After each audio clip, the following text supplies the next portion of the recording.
यथा पुनः स्वेख इदं निवेश्य शेते गुहायां सनिवृत्तवृत्तिः योगेश्वराधीश्वर एक एतदनुप्रविष्टो बहुधा यथासीत्। एक बात और भी होती है फिर उसके पश्चात, फिर ये जितनी भी भगवान जीविका बना रहे हैं, विधान बना रहे हैं, उसके बाद क्या करते हैं, फिर अपने ही हृदयाकाश में लीन कर जो है वृत्ति शून्य हो जाते हैं और योग मायाकाश्रय लेकर के शयन करने लग जाते हैं। शेते गुहायाम सनिवृत्त वृत्ति ही, है ना, कि निवृत्त होकर के वृत्ति शून्य हो जाते हैं और योग मायाकाश्रय लेकर के शयन करते हैं। फिर वही जो है भगवान हैं एक ही, लेकिन एक होने पर भी ब्रह्मांड में जो है अंतर्यामी रूप से अनुप्रविष्ट होकर के और विविध विविध रूपों में प्रकट हो जाते हैं। तो ये क्या लीला है, कृपा करके इस लीला का जो रहस्य है वो भी आप हमको बतलाइए। क्रीडन विधत्ते द्विजगो सुराणाम क्षेमाय कर्माण्यवतार भेदैहि मनोनतृप्यत्यपि शृण्वताम नः शुश्लोकमौलैश्चरितामृतानि। देखिए फिर ब्राह्मण हुए, है ना, जो लिखा भी है इसमें, द्विज गो सुराणाम, यानी ब्राह्मण, गौ और सुराणाम यानी देवताओं के लिए। तो ब्राह्मण, गौ, देवता, इनके सबके कल्याण के लिए जो है ना भगवान ने अनेक बार जो है अवतार ग्रहण किया है। फिर अपनी लीला के द्वारा उन्होंने विविध विविध दिव्य जो है कर्म भी किए। तो वो जो दिव्य कर्म है, क्रीडन विधत्ते द्विज को सुराणम क्षेमाय कर्माण्यवतार भेदे, यानी खेल खेल में जिन्होंने देवता, ब्राह्मण, गौ इनकी रक्षा करी और संसार के क्षेम के लिए फिर कर्मान्यवतार भेदे, भगवान के अनेक जो हैं कर्म हैं, अनेक अवतार भेद हैं, वो सब हमें बतलाइए। क्योंकि मनोन तृप्यत्यपि शृण्वताम नः, भगवान के जो दिव्य कर्म हैं उनको श्रवण कर करके, उन मुकुटमणि श्री भगवान श्री हरि के लीलामृत का पान कर करके जो है उनके चरितामृत से हमारा मन कभी भी तृप्त नहीं होता। शुश्लोक मौलैश्चरितामृतानि, भगवान के वो जो दिव्य चरित्र हैं उनसे हम सदा अतृप्त ही रहा करते हैं। यस्तत्व भेदैरधिलोकनाथो लोकान लोकान सह लोकपालान अचिक्लर्पद्यत्र हि सर्वशत्व निकाय भेदोधिकृतः प्रतीतः।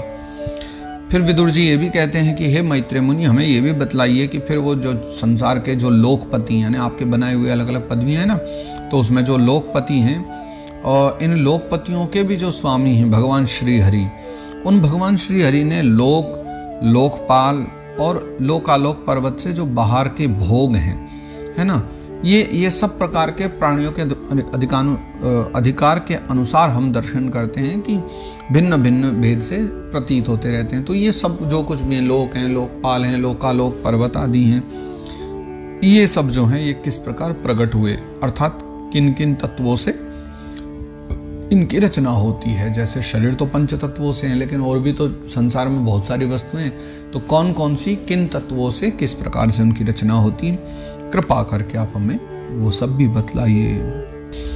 ये न प्रजानामुत आत्मकर्म रूपाभिधानां च भिदां व्यधत्त नारायणो विश्वसृडात्मयोनि रेतच्च नो वर्णय विप्रवर्य। तो हे विप्रवर्य, हे ब्राह्मणों में श्रेष्ठ मैत्रेय मुनि, तो ये न प्रजानामुत आत्मकर्म, देखिए वो जो स्वयंभू हैं जिन्हें विश्वकर्ता कहा गया, ऐसे भगवान नारायण जो हैं अपनी प्रजा के जो है रूपाभिधानम च भिदाम व्यदत्त, यानी स्वरूप, कर्म, रूप, नाम, ये जितने भेद हैं इनकी रचना भगवान ने कैसे कैसे करी है। क्यों? क्योंकि एक बात और वो कहते हैं जो अगले श्लोक में वो लिखते हैं, परावरेशाम भगवन व्रतानि श्रुतानि में व्यास मुखाद भीक्ष्णम अतृप्नुम क्षुल्ल सुखावहानाम तेषामृते कृष्ण कथामृतौघात। वो अब ये कह रहे हैं कि मैंने वेद व्यास जी के मुख से, है ना, जो ऊंच नीच वर्ण के धर्म के बारे में तो बहुत सुना है, ब्राह्मण, क्षत्रिय, वैश्य, शूद्र, ये सब विदुर जी कहते हैं मैंने बहुत बार सुन लिया।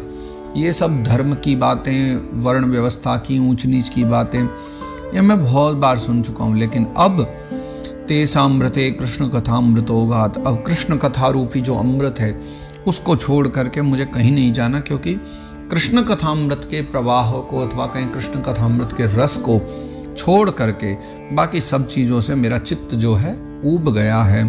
चाहे वो सुखदायक धर्म ही क्यों ना हो, लेकिन सभी अन्य स्वल्प सुखदायक धर्म अब मेरे लिए कोई महत्वपूर्ण नहीं है। मुझे एकमात्र कृष्ण कथा का ही रस प्राप्त कराइए, अर्थात आप कथा का पान कराइए। कस्तृप्नुयात् तीर्थपदोभिधानात् सत्रेषु वः शूरिभिरीड्यमानात् यह कर्णनाडिम पुरुषस्य यातो भव प्रदाम गेहरतिम छिन्नति। देखिए अब वो जो तीर्थपाद है ना भगवान, क्योंकि उनके चरणों में तीर्थ है इसलिए उनका नाम ही तीर्थपाद है। कस्तृप्नु या तीर्थपदो विदानात्।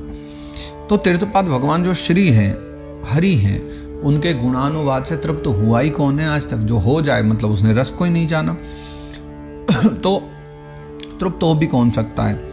और फिर सूर्य भी रेड्यमानात्, यानी जो नारद आदि बड़े बड़े विद्वत जन हैं, महात्मा जन हैं, उन सब का भी तो यही कर्म है कि वो जो है सदा साधु समाज में, आप जैसे लोग जो हैं, मैत्रेय मुनि से कह रहे हैं विदुर जी, आप जैसों के साधु समाज में तो नारद जी भी आकर के उन्हीं भगवान का कीर्तन करते हैं, नाम आदि करते हैं। और यह कर्ण नाडिम पुरुषस्य या, तो देखो जिसके भी कर्ण रंध्रों में भगवान नाम पहुंच गया, कीर्तन का रस पहुंच गया, तब क्या होता है? भव प्रदाम गे हरतिम छनति। फिर ये जो संसार सागर में, संसार चक्र में डालने वाली घर गृहस्थी की जो आसक्ति होती है ना, उस आसक्ति को जो है भगवान काट डालते हैं। ये कहें सत्संग जो है, नाम संकीर्तन जो है, उस आसक्ति को समाप्त कर देता है। मुनिर्विवक्षुर भगवद गुणानां सखापिते भारत माह कृष्ण यस्मिन् ऋणं ग्राम्य सुखानुवादैर्मति गृहीतानु हरिः कथायाम। मुनिर्विवक्षुर भगवद गुणानाम, इससे पूर्व में मुनि ने भी तो जो है भगवान के गुणों का वर्णन किया ही है ना। भगवान के गुणों का वर्णन करने के इच्छा से उन्होंने क्या किया? सखापिते भारत माह कृष्ण। सखापिते, विदुर जी कह रहे हैं आपके जो सखा हैं उन्होंने भी तो, किन्होंने? वेद व्यास जी ने। भारतम आह कृष्ण, कृष्ण यानी वेद व्यास जी, कृष्ण द्वैपायन नाम है उनका। तो भारतम आह यानी उन्होंने महाभारत की रचना करी, उन्होंने महाभारत गाया। किस लिए? मुनिर्विवक्षुर भगवत गुणानाम, भगवान के गुणों को गाने की लालसा से ही तो महाभारत की रचना की। और यस्मिन् ऋणाम ग्राम्य सुखानुवादै, यानी उसके भीतर जो ग्राम्य सुख का मतलब होता है लौकिक सुख, है ना, विषय भोगों का सुख, अगर उनकी चर्चा भी की गई है तो उसका एक ही कारण था, मतिर गृहीतानुहरे कथायाम, की किसी न किसी प्रकार से व्यक्तियों का जो मन है, बुद्धि है, वो मति जो है ना, वो भगवान की कथा में लग जाए, ताकि भगवत कथा सुनते सुनते ही, किसी बहाने से ही सही, लेकिन भगवत कथा सुनते सुनते उसकी कथाओं में रुचि हो जाए। ऐसा जो है विदुर जी प्रार्थना कर रहे हैं। सा श्रद्धानस्य विवर्धमाना विरक्ति मन्यत्र करोति पुंसः हरिः पदानुस्मृतिर्निवृतस्य समस्त दुःखात्ययमाशु धत्ते। फिर जब भगवत कथा सुनने की रुचि किसी श्रद्धालु के हृदय में बार बार बढ़ने लगती है, किसी भी पुरुष के, स्त्री के, तो जब हृदय में भगवत कथा की रुचि बढ़ जाए तब अन्य जो विषय हैं उनसे उसको विरक्ति होने लग जाती है, यानी व्यक्ति को विरक्त कर देती है कथा। और तब वह भगवत चरणों का निरंतर नाम जप करता है, भगवत चरणों का स्मरण करता है, तो उनके चिंतन से उसका हृदय जो है आनंद मग्न हो जाता है। और अंत में क्या होता है? फिर समस्त दुःखात्ययमाशु धत्ते, भगवत स्मरण करने से, भगवत चरणों का स्मरण करने से उसके हृदय के जो दुख हैं वो सारे के सारे दुख जो है दूर हो जाते हैं, उसी क्षण मिट जाया करते हैं।